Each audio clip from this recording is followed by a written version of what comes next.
Bien-aimés frères et sœurs en Christ, c'est frère Frank qui vous parle depuis le Centre missionnaire international de Krefeld en Allemagne. Nous venons d'avoir des réunions merveilleuses. Ceci, c'est vraiment un temps spécial de l'année où nous nous souvenons quand Christ, notre Seigneur et Sauveur, est mort pour nous. Il a versé son sang et il a donné sa vie. Il nous a rachetés et il est ressuscité au troisième jour. Il a conquis la mort, l'enfer, et il pouvait dire « Je vis et vous vivrez aussi ».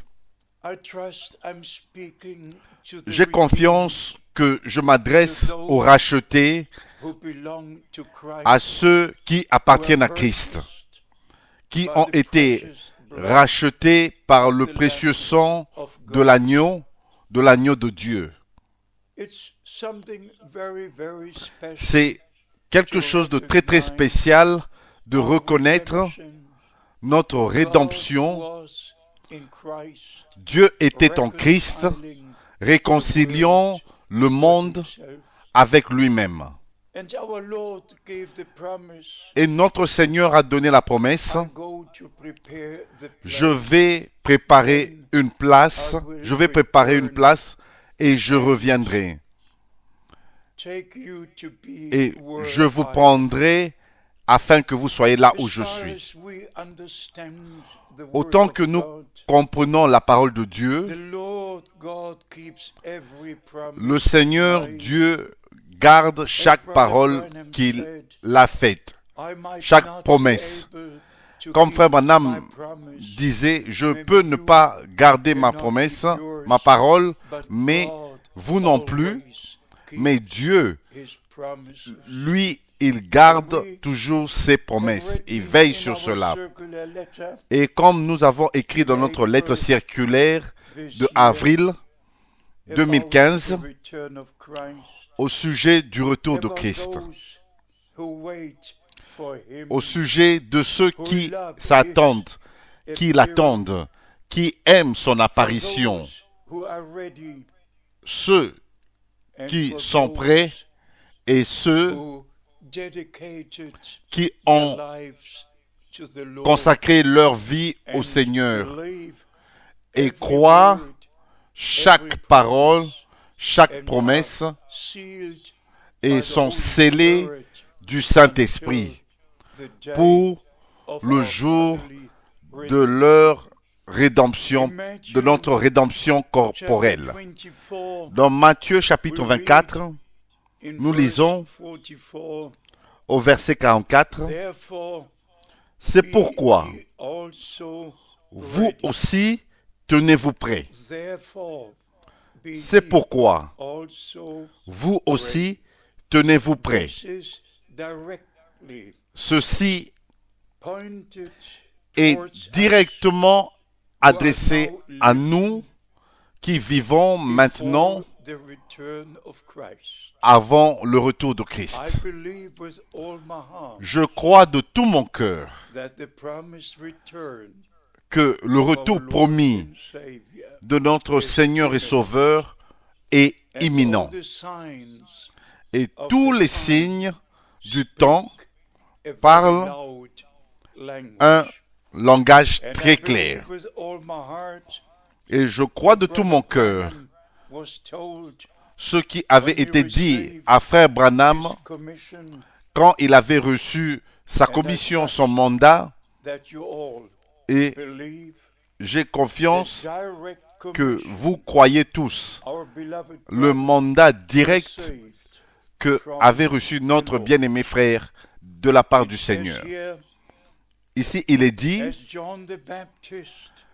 de même que Jean-Baptiste fut envoyé pour préparer la première venue de Christ, le message qui t'a été donné sera le précurseur de la seconde venue de Christ. Ce n'est pas moi qui serai le précurseur, mais le message est le précurseur. Bien-aimés, nous devons réaliser les choses que Dieu est en train de faire et aussi respecter ce qu'il fait. Quand il avait envoyé Moïse, il avait reçu son mandat, sa commission, et quand sa tâche, son devoir était terminé, Josué avait la parole révélée, la parole de Dieu révélée dans l'arche de l'Alliance. Il n'y avait plus de colonne de feu, il n'y avait plus de rochers frappés, mais il y avait la parole promise, et la parole promise a pris le peuple de la promesse et les a amenés dans la terre promise. C'est ainsi maintenant. Dieu a repris Moïse. Il pouvait regarder dans la terre, vers la terre. Et moi, personnellement, j'ai fait un voyage de Amman jusqu'au mont Nebo et j'ai regardé exactement de l'endroit où Moïse a regardé la terre promise. À ma droite, il y avait Jéricho. Et mes amis, le Seigneur lui a montré la terre promise, mais il ne pouvait pas entrer. Et c'est ainsi que Josué avait la commission divine, avait la parole de Dieu qui avait été révélée à Moïse, et le peuple de Dieu a pris l'arche de l'Alliance et ont traversé la rivière Jourdain et ont pris possession de tout ce que Dieu avait promis, et chaque tribu avait sa place. Bien-aimés, la même chose c'est maintenant. Nous sommes dans la parole de la promesse. Nous croyons que William Branham était le prophète promis qui devait venir avant que vienne le grand et terrible jour du Seigneur, avant que le soleil se change en ténèbres et la lune en sang. Mais l'objectif de ce ministère accordé par Dieu était que l'épouse soit appelée à sortir et qu'elle entre dans la terre promise et prendre possession de tout ce qui nous appartient. L'Église du Nouveau Testament était en possession totale au commencement même de toutes choses que Dieu avait mis dans le corps de Christ. Et Frère Branham avait le message de la restauration. Il avait un ministère restauré d'enseignement prophétique. Mais maintenant, notre tour est là de reconnaître que Dieu n'a pas fait seulement des promesses, mais qu'il accomplit ce qu'il promet. Et le message qui avait été accordé à Frère Branham était la chose la plus importante dans l'histoire de l'humanité pour nous ramener à Dieu et nous ramener à la parole de Dieu. Il était le seul homme dans l'histoire de l'Église du Nouveau Testament, depuis les jours des apôtres, qui nous a révélé ce qui était arrivé dans le jardin d'Éden. Et nous a révélé ce qu'était le péché originel. Et il a fait la déclaration à plusieurs reprises, l'incrédulité est le péché originel, de s'interroger sur ce que Dieu a dit, comme c'est écrit dans Genèse chapitre 3, quand l'ennemi est venu et a tenu une conversation avec Ève. Il a mis un point d'interrogation. Dieu a-t-il dit, Dieu a-t-il voulu dire? Et il a dit cela. Et ça, C'était le péché originel. Vous ne devez pas donner votre oreille à Satan qui met le doute derrière la parole de Dieu. Écoutez la parole de Dieu et dites Amen à chaque parole que le Seigneur a dite. Par la grâce de Dieu, je dois toujours partager le témoignage parce que j'ai connu Frère Branham personnellement. Mais avant que je rencontre Frère Branham, en 1955, j'avais rencontré mon bien-aimé Seigneur et Sauveur. J'avais consacré ma vie, je lui avais consacré ma vie en 1948. Et en 1949, j'ai fait mon expérience du baptême du Saint-Esprit. Et cela était prédestiné par le Dieu Tout-Puissant que mes voies puissent rencontrer les voies de Frère Branham, le chemin de Frère Branham. Et mon chemin l'a croisé. Mais bien aimé, quand j'ai rencontré Frère Branham en 1955, j'ai vu les jours de la Bible. J'ai vu le ministère prophétique. J'ai vu Jésus-Christ étant le même hier, aujourd'hui et éternellement. Je peux dire, comme l'apôtre Pierre et l'apôtre Jean, ce que mes yeux ont vu, c'est ce que mes oreilles ont entendu de la part de la vie, c'est ce que nous partageons avec vous. Et le même Seigneur Jésus qui avait donné à Frère Branham la commission d'emmagasiner la nourriture. Et mes bien-aimés, avec Dieu, il n'y a pas de coïncidence. Tout arrive au bon moment. Quand Frère Branham a fait la déclaration principale que la nourriture devait être emmagasinée, c'était le 1er avril 1962. Et quand le Seigneur, avec une voix puissante de commandement, a parlé à Frère Frank, c'était le 2 avril 1962. Et c'était le mandat divin. C'était le mandat divin.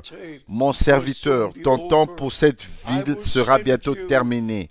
Je t'enverrai dans d'autres villes pour prêcher ma parole. Et d'un coup, j'étais par terre sur le tapis de l'impact, à cause de l'impact de cette voix. Et quand j'ai pu reprendre un peu de force, je me suis mis debout sur mes pieds et j'ai regardé encore au travers de la fenêtre. J'ai dit, oh, bien-aimé Seigneur, ils ne vont pas m'écouter, ils ont tout en abondance. Ils ne sont pas prêts à écouter. Et le Seigneur a parlé la seconde fois, mais d'en haut de ma droite, il a dit, mon serviteur, le temps viendra où ils t'écouteront, emmagasine la nourriture, car une grande famine approche. Et tu te tiendras au milieu du peuple pour distribuer la nourriture. Pour faire de cela, faire très bref, le 3 décembre 1962, Frère Branham a répété mot à mot en anglais ce que le Seigneur m'avait dit en allemand. Et il a dit, Frère Frank, la nourriture que tu dois emmagasiner, c'est la parole promise pour ce jour. Et c'est dans les messages qui sont maintenant en train d'être enregistrés, Et finalement, il a dit, Frère Frank, attends pour la distribution de la nourriture, jusqu'à ce que tu reçoives le reste de la nourriture. Ces paroles sont aussi vraies que chaque parole dans ce livre. Ainsi, après que Frère Branham fut repris auprès du Seigneur, j'ai voyagé partout sur la terre pour apporter le message, la vraie parole de Dieu avec le peuple de Dieu, au peuple de Dieu. Et bien entendu, je ne crois aucune interprétation qui qui circulent. Non, non, je crois la parole originale de Dieu. Parce que les Écritures disent, garde les choses qui y sont écrites.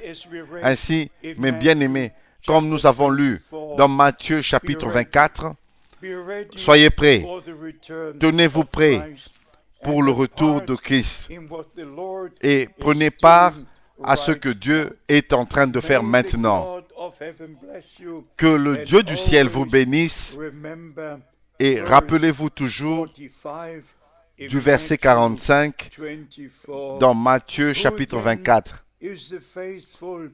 Quel est donc le serviteur fidèle et prudent que son maître a établi sur ces gens pour leur donner la nourriture au temps convenable?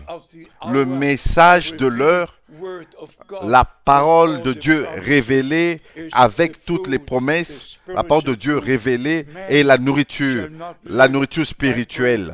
L'homme ne vivra pas de pain seulement, mais de toute parole de Dieu, que les bénédictions du Dieu Tout-Puissant reposent sur vous. S'il vous plaît, lisez la lettre circulaire, c'est à votre disposition partout dans tous les pays et dans toutes les langues.